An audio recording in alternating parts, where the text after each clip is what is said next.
everybody. Welcome to Table Talk, a place for honest conversations and getting to meet friends. I am here with my friend Miguel Reyes. We're so glad you're hanging out today. Probably most of you maybe recognize Miguel or have heard his name spoken in the hallways. Miguel is our high school minister. Yes. And been at Sagemont like 6 years now? Has it been that long? So actually, I think it's almost 7. That's crazy. Yeah. Good. Yeah. You do such an amazing job. So he's worked with our student ministry all that time and now is really focusing in on our high school, but does way more. They all help with all the things. And so was so excited for Miguel to come and sit with me and talk today. One, because real soon is Journey Weekend. Yes. Which is a huge weekend for student ministry. If you haven't got your people registered, by the time you hear this, it might be too late. But if they're coming, we're so excited. Hey, we'll take you day of. We'll take you day of. Miguel says, I don't know if Cody agrees. Cody and Haley might be like, time out. Yeah. Where are we putting them? No, but I think right now, a few days ago or something, I heard over 300 students registered. Yeah. That's awesome. Yeah. That's so exciting. Explain if somebody says, what's Journey? And I know even people that go, what's D now? Yeah. Explain just what the weekend is. So I basically tell people a lot of the times is like, imagine going to church 3 times in like 48 hours, essentially. Yeah. I mean, it's a big worship. Someone talks about the Bible. We break up into small groups, gender specific, led by college leaders. Mm-hmm. The only twist is instead of having your small group at the church, we're going to somebody's house. And I think it's just a more little intimate setting and get to a smaller group. It's more relaxed because you're at somebody's house instead of maybe at the church, whatever it may be. Yeah. But it's a really good weekend for kids of obviously 6th through 12th to come and, hear who the Lord is and figure out who Jesus is. Absolutely. And experience all those cool things. Yeah. Plus, in the middle of the day, we get to have some fun activities. Yeah. And so we're really excited for this. And have a blast. And I think it's one of those things you and I both have heard over and over and over that Journey Weekend is where a kid that wasn't really plugged in gets plugged in. Yeah. They meet their friends that are then their friends, and they are begging their parents to be at anything and everything student ministry, which is fabulous and such a great, it almost is one of those like intensives, like it's an intensive. You come in, you're going to meet people, you're going to hang out with people. But then we also every year have students that come to know the Lord for the first time. For sure. And of course, that's a huge reason why we do it, for kids to grow in their relationship with the Lord, but also for those to come that don't know him. And even I think almost every year we have kids that have been at church their whole life and come to know the Lord personally for the first time at Journey Weekend. Absolutely. I think it's a mixed bag. I think a lot of outsiders come in and they find a friend finally because of that smaller setting in the home and getting to meet the college leaders and things like that. They help them and, hey, let's go find some friends and let's get plugged in. And I think it's a really cool opportunity for that to happen. And then, like you said, like kids coming to know the Lord, people trying to take a step closer to Jesus, all of it's happening one weekend. It's emotional, it's intense, it's crazy, but it's a good weekend. It's so great. And I will say to the church at large, if you're like, I don't have a student that's in student ministry or a grandkid or whatever, I just hear about it, but I'm not really involved in it. One, pray Absolutely. From Friday afternoon through Sunday afternoon. Just pray over them. You can pray right now. That's right. Now, and yes, just be praying for the weekend, for those that are going to come, all the things. But then on Sunday morning, I highly encourage you, don't miss Sunday morning worship of Journey Weekend, either 9:30 or 11:15. You're going to get to see the masses of students all wearing the same shirt that are coming off of a weekend of worshiping Jesus and drawing closer to him, and it's an encouragement to see them. Yeah, I think it's going to be one giant purple blob just walking into the sanctuary. Yes. It's so fun. It is. It's really cool. Even Bill will tell us that was amazing. That felt so just spirit filled. Yeah. Just brought joy to our hearts. And then a lot of people obviously feed off of that as well. Absolutely. Brings life. And I want you to talk about this because I think it's one of those that I tell people, I'm like, come on that Sunday. One, it's a huge encouragement to you personally, but then also it's an encouragement to see the next generation, because we hear such horrible things about them in the mass, in the media, all that, but then you get to see that and you're like, they love the Lord. They are on fire for him. You get to spend your time with them. Yes.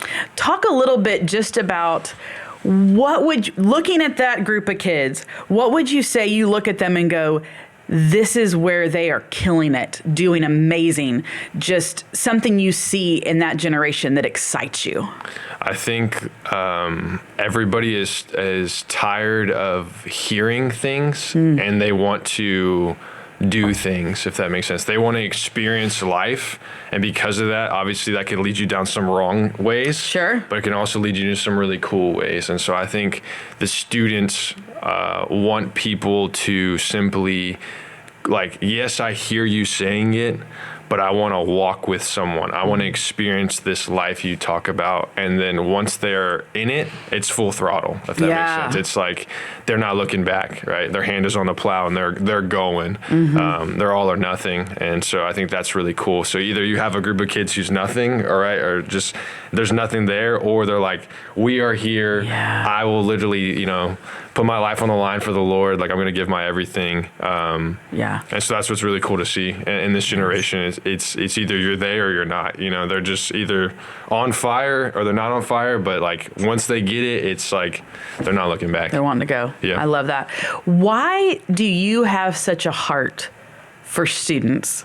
Because we all know, listen, anything God calls you to, he gives you a passion for it. Yeah. And you have a passion, one, for students, but you also have a passion for people to know the Lord. Yeah. You want to talk to people about Jesus.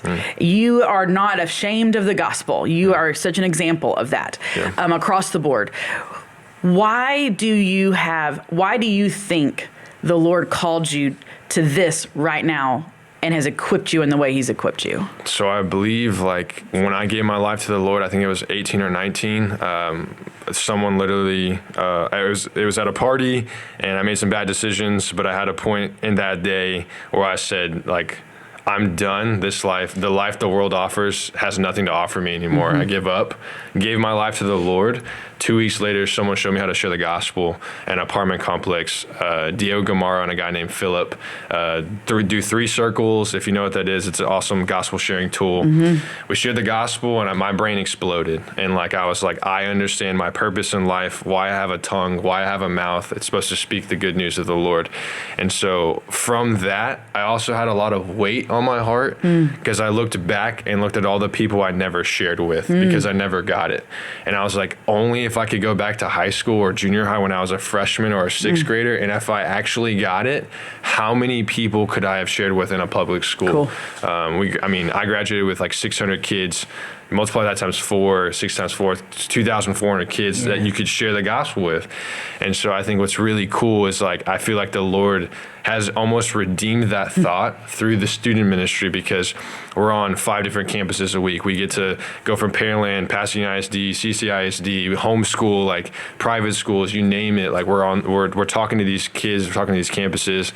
And I feel like the Lord has redeemed that and is allowing us to just reach a lot of students just with the good news. Yeah. And I guess when you say, like, why are you doing this? I don't know. I guess it brings excitement in my heart and it brings me alive. And I guess you really recognize I used to be you, and you have compassion, mercy. And it's like, you're not trying to, like, slap kids on the head. Like, why don't you get it? Right. You're more of like, oh, okay, I can see maybe you have a tough background, or maybe like because you grew up this way, and you kind of start thinking like they do, and you're like, okay, well, let's one, pray for you, but let's see how the Lord can meet you where you're at, and like, absolutely, let's try to follow, see what it takes us. So. Absolutely. I love that. I'd never heard you talk about that redemption part, and that's beautiful that God really has given you this gift of, hey, you want to reach the student, here's your hit it. And y'all are on campuses, y'all are doing, that's really cool. I think like that's a big, when I tell our students, I'm like, dude, I wish I could be back in 9th grade and like we call it full sending. Like we would be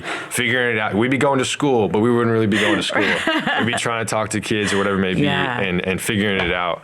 But like, I really hope our students hear that when we hear that, like you have the opportunity of a lifetime to reach so many people that we all know this. After high school, you probably talk to max maybe 5 people, if that, maybe just 1. And so you'll probably never see these people again, but I mean, you can make a difference in their life simply by sharing. So cool. I love that you're doing that. And one thing that I think is so great about you that's always an encouragement to me is almost that question I asked you of, why do you do this? I love sometimes you're like, it's what it's what we do. It's what, It's what we're supposed to do. Like, this isn't a question of if we should do this or if it feels good or if I'm comfortable with it. You're like, no, this is what as believers we're called to do. Yeah. And you just have that in you. And I'm sure sometimes it's frustrating when you look at other believers and go, guys, this is what we're supposed to be doing. Yeah. And so I really wanted to ask you, as you're looking specifically at the adults in the Big C Church, not just Sagemont, but in the Big C Church that are believers, that have chosen to follow Jesus, that are doing the things, what would you say is one of the things that, even in talking to the students you get to talk with, that you hear or you see is something that is causing stumbling blocks for the next generation that we might not even know we're doing, that's causing stumbling blocks? And if you don't know, you don't change, right? Yeah, and so you're in this cool position to be working with students and be able to be around adults and see You're an adult, right? We can sometimes think they're still kids. Sometimes they act like kids. I did office by them for a while. We are children. We are children. Children of the Lord. Right, there you go. But you kind of get to see both camps. And I think it's so good for us to sometimes hear not just how the kids are doing, but as adults, what are we doing that's causing a stumbling block to our students? And I'm giving you freedom to say it, and none of us are going to get offended because we need to grow, and it's a good thing for us to hear. Yeah, I think so. Real quick for me, like it was a light switch to trust the Lord. Like it was, you either trust Him or you don't trust Him. I think that's how it works. Like I'm very black and white, very logical. That's the way my brain works. And so the minute I trusted Him, He was the first person I literally trusted with my whole heart, mind, and soul. And so that was a sweet moment for me because I finally understood I have someone that I can walk with for the rest of my life. And I think sometimes we lack trust in Him. Sure. And so because of that, when I open the Word of God, I read it and I'm like, He says it, it goes. Like I can't beat around the bush. I can't get around it. But I think when it pertains to our students, I think a lot of times they're hearing so many voices, voices, whether that be on their social media, TikTok, school, parents, authority figures, whatever it may be. And it kind of goes back to what I said earlier, but very few people are saying like, take my hand and let me show you how to follow Christ. Yeah. Let me show you how I read the Bible. Let me show you how I pray. Let me show you how I share. Like it's that lack of lending a hand out, no matter who the kid is, whether they look like you, don't look like you, whether they've been through the same life you have or whatever. Maybe they're pitch perfect student, whatever. Right. Like you willing to say like, it doesn't matter. I'm here just to love the students and love the people because the Lord has told me to. And so I think that's a big thing. Like, we would like to see of just more people saying like, I know they're rambunctious. I know they're sixth grade boys and girls and they're crazy. Or maybe they're 12th grade and they have a lot of drama, whatever it may be. It's willing just to say like, it doesn't matter. I'm here. Like I want to be consistent with you. I want to see your life flourish through the ups and the downs, through you figuring out whether you even want to follow Jesus and still being like, hey, I'm still here. So I guess just a lot more hands-on of just like, hey, I'm here. I'm consistent.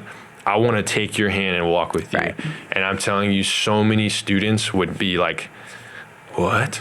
Like you want to do that with me? Like that's crazy. Like they love that stuff. There's this weird boundary that somehow got created where the older people think the kids don't want anything to do with me. And the kids think the elders don't care about me. And both is totally false. The youngers are like, no, I'd love someone to share their story with me.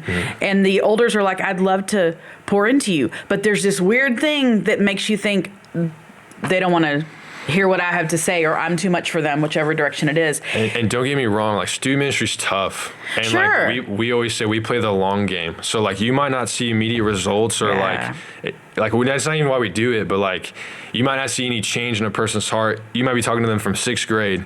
It might take until they're 19, 20 years old before you actually they're actually thank you for spending time with me. Thank you for actually talking to me. Thank you for giving your life to me, essentially. And so we have to be patient. We have to be patient. And walk with them through that. And, in the role I'm in, knowing so many adults here at Sagemont specifically and getting the blessing of getting to know a lot of their stories, I'm like, students need to hear that you went through that and where you are now. Like, because when you're in the middle of it, when you're 16 and in the middle, you think this is it.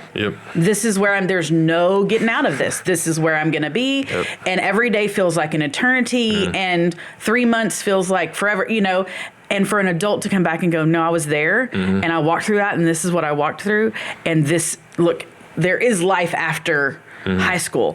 And not in a condescending way of like, of course there is, but real way. And I think so often as adults, I encourage people to do this. And one of the reasons we do Table Talk is so important to look back at what God's done in your life.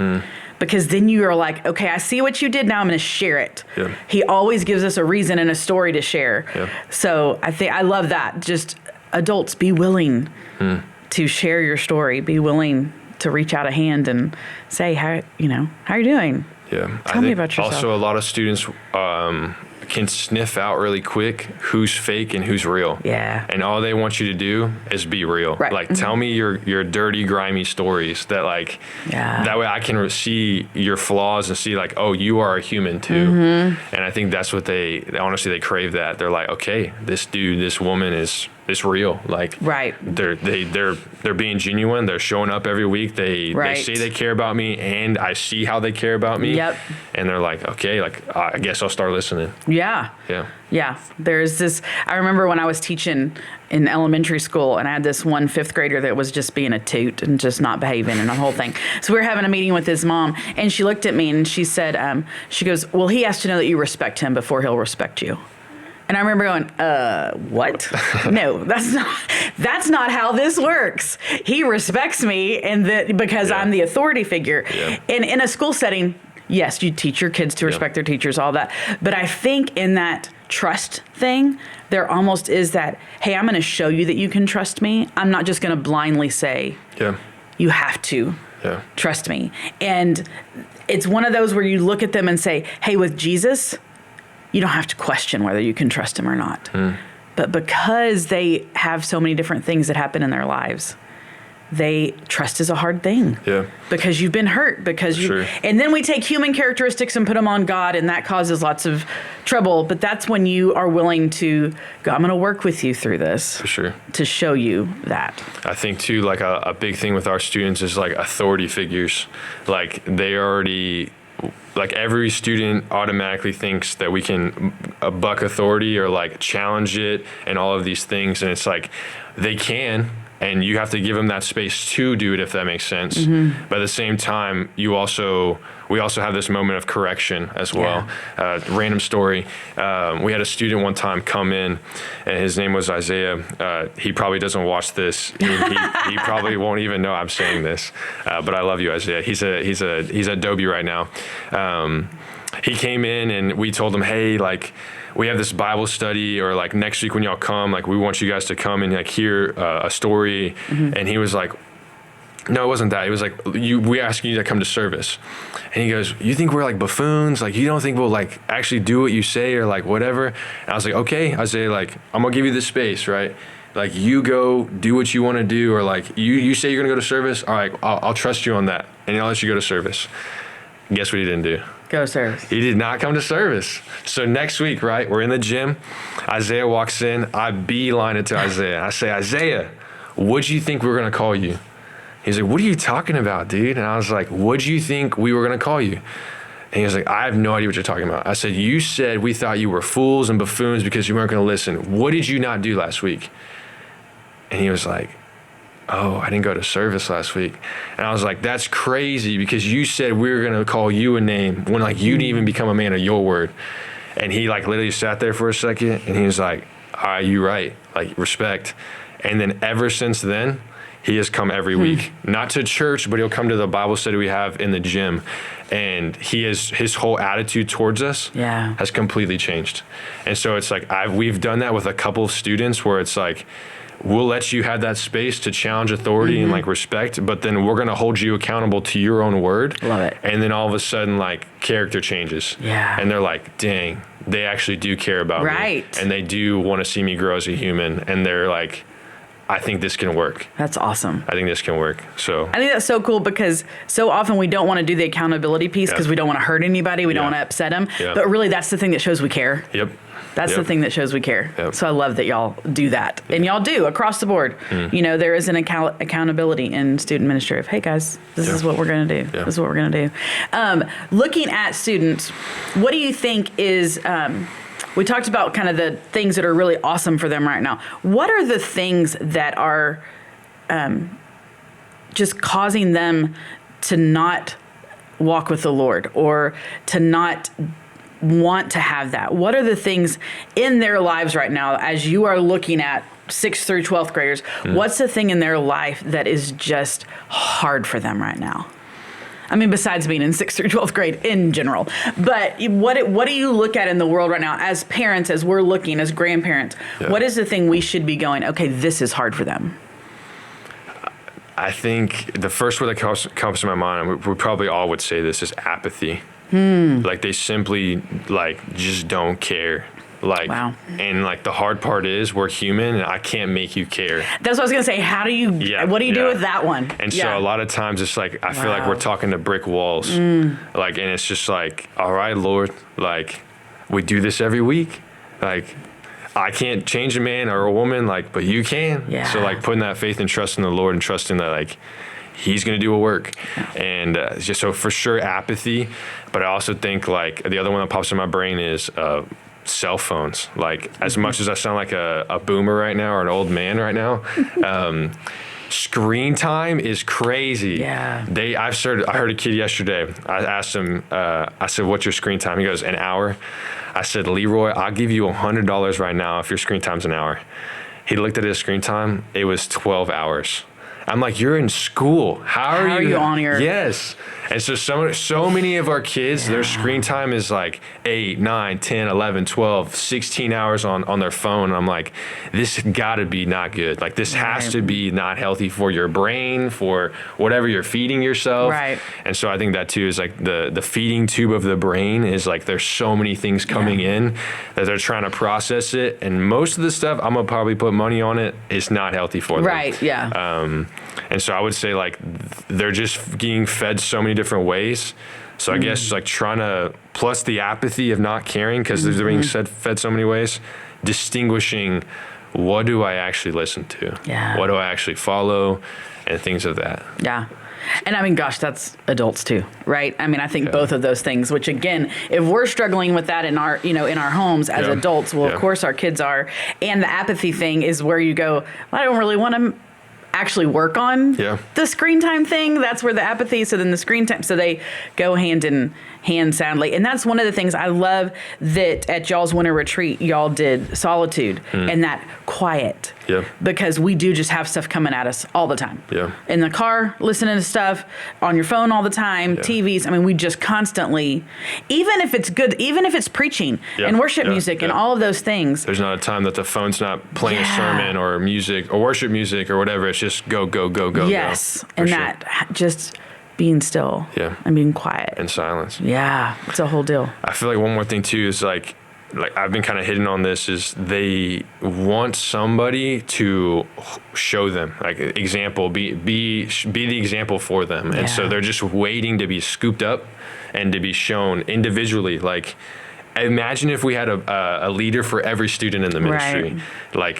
What would that look like discipleship wise, or what would that look like for the growth of the church, whatever it may be? That would be crazy. And that individual care, every student would be they gave everybody in the entire room a person, to other than my parents to be cared for. They're what, right? Yeah. So I really think they're looking for I hear you preaching, I hear mom talking, I hear dad talking, but what are we doing? Show me what to do. Yep. And so I think they're crying out for an example. Absolutely. Well, I know even just looking at my own girls, when Ashley was in 8th grade, she had a senior that came alongside her. Yeah. When Allison was in 8th or 9th grade, she had a junior or senior that came alongside her. Madison and Meredith got that too. And it was really cool to see them as juniors and seniors. Yeah. Coming alongside young and paying that back. Yeah. But I know a huge part of their growth in the Lord wasn't me and wasn't even this church. It was the one that said you matter and you care. And if I have to come pick you up, I'm going to come pick you up and I'm going to check on you during the week. And are you reading scripture? Are you you know? And even now, Madison and Meredith have that through Beside with girls that are married and in their 20s that are checking on them. That is so important. For sure. And giving our students and adults ways to find that, because it doesn't always just happen. Yeah. You have to be open to it. You have to be willing to see it. For sure. And be willing to be humble and vulnerable and all the things to really get the benefit out of it. But it also is one of those that if we as a church can figure out a way to go, hey, if you want it, it's available. Yeah. And do that more and more. Yeah, I can think about my one, like when I came, so I've been here since I was 9, but we stopped. We were kind of like the Creaster people / sprinkle in some random Sundays. Right. Christmas, Easter. For about 10 years, literally for about 10 Yeah, years. And so yeah. I came back when I was 19 after I gave my life to the Lord. I didn't even come back. Well, actually, that's not true. I came back to get a girl that I wasn't actually trying to, I was trying to become a man of God to get the godly woman, if that makes sense. Yep.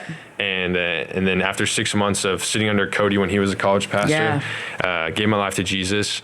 And then it was actually Chuck and Cody were the ones for me who saw something in me that I didn't see in myself, and were like, this dude could be a disciple of Jesus. And they took me under their wing, and both of them have been influential people in my life.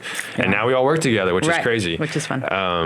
But yeah, they decided you're going to be my one. Yeah. And that made a huge difference in my walk with the Lord. Absolutely. So I think I almost think any believer, if you really stop and talk to them about when their walk really took off, or that they all say this person. Yeah. I mean, the number of people in this chair, they've said, well, there was this guy, there was this girl that took an interest in them. So I love that. I hadn't thought through to think of all of student ministry having a one. I mean, gosh, the whole church, for everybody to be like, I have this person that's checking on me, that's calling me out, that's holding me accountable because they care about me. And it is different when it's not your parents or your spouse or your whatever. It's different when it's a different outside of your family person. It's just like Sagemont Church. Who's your one? Let's pray for that. I'm like, let's pray because God does really big things. And how cool would that be if a year from now we're like, people are purposeful to have their person. Yeah. We'll pray. Y'all pray with us for that. We'll pray for that because I think that makes a huge difference. For sure. Huge difference. So Miguel, you personally, how can we come alongside and pray for you? Because you give so much of your time. What time do y'all get to Thompson on Thursday mornings? 7:35. 7:35. We got to pick up donuts by 7 o'clock. Yeah. And then they're here on Wednesday nights doing Wednesday stuff. So you give a ton of your time. And I also know you have your ones that you're meeting with. Because I've run into you at coffee shops and different stuff, and that's not like on the clock. That's you just living your life as a believer, being purposeful, planning and doing, but you're also married. To the wonderful Anna, who we all adore. And you have friends and family. You give so much to the Lord, and I know it's your honor and blessing. But how can your church pray for you, not just student ministry, but for you? I think what's also cool is during this, busy season or busy life, whatever you want to call it. Yeah, I was going to student ministry doesn't have a busy season. It's just busy. Yeah, busy life, busy season. It just goes, I think the Lord has blessed me with a lot of pockets of stillness and quietness. And I guess my prayer would be just that I wouldn't take those for granted and or run away from those times. Yeah. I love to run. I mean, it's a thing that the Lord has given me. Literally. Physically go run. Not run away from things, but you are a runner. Yes. And so what's cool is sometimes, this sounds so weird, I will start my run and literally be like, Lord, will you run with me today? And sometimes I'll run for 30 minutes. Sometimes I'll run for 2 hours. Wow. And so in that time, I get to simply just, I don't listen to music or anything. I just go at the beat of your heart, sound of your feet.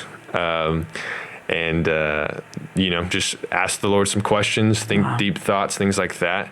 And then also too, me and Anna schedule sometimes, like she does dance. And so sometimes I come home and then she's like, I love you, peace out, I gotta go teach dance. Right. So then I have a couple of hours just to myself. And again, I can either choose to be, go do something fun and silly or whatever, or take the time to recharge and to pray and to read and seek the Lord. And so just prayer that I wouldn't run away from those times. Yeah. That I would be still and continue just to be disciplined in the Lord. I love that. Because I think so many of us would say, man, I'd love to have those moments. Yeah. We do. Yeah. We've just filled them with other stuff. For sure. Or we waste them. Yep. And you go, how did that hour just go by? And so I love that you're purposeful to see that you have the moments, see them as a gift, and then be purposeful with them. Yeah. So we will be praying for that for you. Thank you. I appreciate you continue to do that. Thanks for hanging out today. Yeah. Thanks for having me. Thanks for loving on the next generation. Thank you. And just, y'all, he loves on the next generation. He has such a heart for all people to come to know the Lord. Yeah. You can't hang out with Miguel for very long before that's where your conversation is. And I think that's such a gift from the Lord for you. And I want to encourage you to continue to use that gift to the full. God. Praise God. Good stuff. It's good stuff. Y'all, if you have a kid in 6th through 12th grade, this is who they're hanging out with, y'all. I mean, and I said the exact same thing to Cody. Goofy, silly, all the things that draw the kids in. But then there is this depth to our people in student ministry that you might not see from how they're hanging out with the people and doing the things. We are 100% trolls. 100%. They have a great time. Your kid will have a blast. And they might talk about your kids might come home and talk about, we did this and they shot these Nerf guns and blah.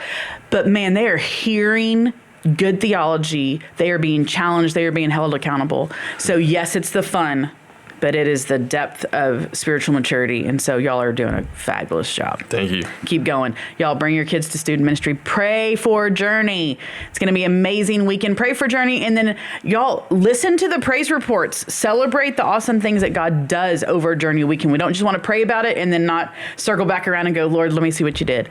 He loves for us to see his hand and how he does stuff. So thank you for hanging out today. Thank y'all for hanging out on Table Talk. We will see you next time.